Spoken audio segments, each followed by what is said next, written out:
அல்லாஹ்வுடைய கட்டளைகள்ல எதை முதல் தரமாக எடுத்துக்கொள்வது?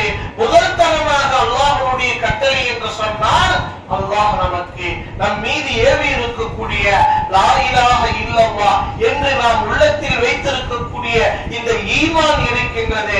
ஈமான் தான் அல்லாஹ்வுடைய முதல் கட்டளை. மனித இனத்திற்கு, மனித குலத்திற்கு, இந்த சமூகத்திற்கு அல்லாஹ் ரப்புல் ஆலமீன் முதல் கட்டளையாக, கடமையாக எதை விதிக்கிறான் என்று சொன்னால், ஈமான் கொள்ள வேண்டும்.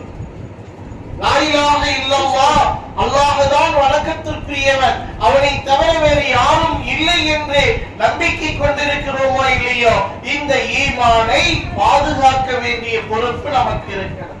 அது என்ன சொல்றது? எப்ப பாரு லா இலாஹ இல்லல்லாஹ் சொல்லித்தானே இருக்கிறோம்.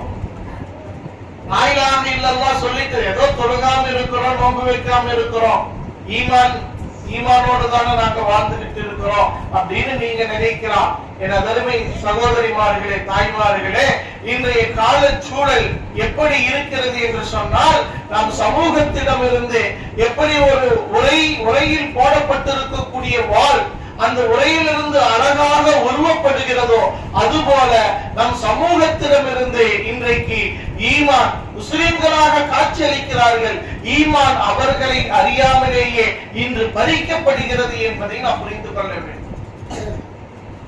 ஒரு காலத்துல சகோதரி மக்கள்கிட்ட என்ன இருக்குன்னு சொன்னா, தவறு செய்வார்கள், பாவம் செய்வார்கள். ஒரு பாவம் செய்பவர்கள் என்னாக மாட்டாங்கன்னு சொன்னா, ஈமானை விட்டு வெளியே போக மாட்டாங்க. குற்றவாளி பாவத்துக்குரிய தண்டனை கிடைக்கும். ஆனா இன்றைக்கு சமூகத்துல என்ன ஒரு நிலையை ஏற்படுத்துறாங்கன்னு சொன்னா, பாவத்தை ஆகுமாக்குகிறார், குற்றத்தை ஆகுமாக்குகிறார்கள். குற்றவாளிகளை, தவறுகளை, தவறாக பேசுபவர்களை இழிவாக பேசுறாங்க. அவங்கள பிற்போக்கு சிந்தனைவாதியா பேசுறாங்க. ஒரு செய்தி, நீங்க பெண்கள் தாய்மார்கள் எல்லாம் டிவி ப்ரோக்ராம்ல பார்த்திருப்பீங்க. இன்னைக்கு டிவி ப்ரோக்ராம் நிறைய பார்க்கறீங்க. இப்ப ஒரு பெண்மணி, ஒரு இஸ்லாமிய பெண்மணி ஒரு விவாதத்துல பேசுறாங்க. எப்படி, எந்த தலைப்புல பேச வராங்கன்னு சொன்னா, தனது பெற்றோர்களை முதியோர் இல்லத்தில் விடுவது சரின்னு பேச வராங்க. தனது பெற்றோர்களை முதியோர் இல்லத்தில் விடுவதுதான் சரி அப்படின்னு பேச வராங்க. இந்த அம்மா அந்த தாயை பார்க்கலினா குற்றவாளி, தாயை கவனிக்காம இருந்திருந்தாங்கன்னா பாவி, தாயை கொண்டு போய் பெற்றோர் இல்லத்தில் விட்டிருந்தாலும் கூட பாவிதான்.